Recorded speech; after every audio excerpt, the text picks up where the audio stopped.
Oo, pero asahan nyo tayo, kaming mga kabunsuan na sa likuran lang ninyong mga kapatid nating mga Aita.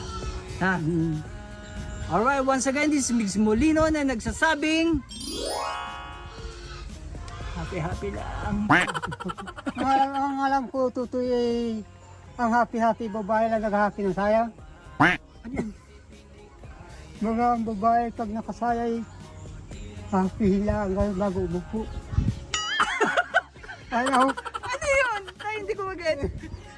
Yun lang ang pagkaalam ko ay sa happy. Oo. O, meron yung happy birthday. Ah!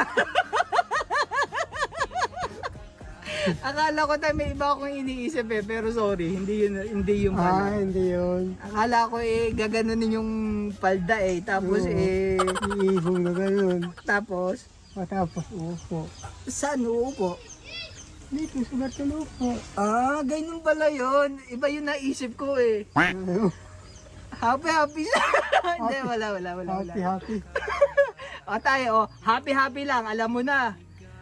Ang babaguhin natin yung nasa isip mo. Ang happy lang ay para maging masaya. Oo naman. Maging masaya lang tayo sa buhay natin, no. Kalimutan natin yung mga kalungkutan sa buhay, mga problema sa buhay, mga stress sa buhay. Kaya sabihin mo tayo, happy lang. Happy lang.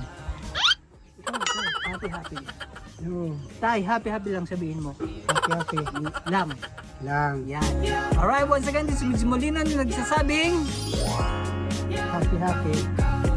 yan, happy lang. Kaya naman, ingat. God bless and bye-bye.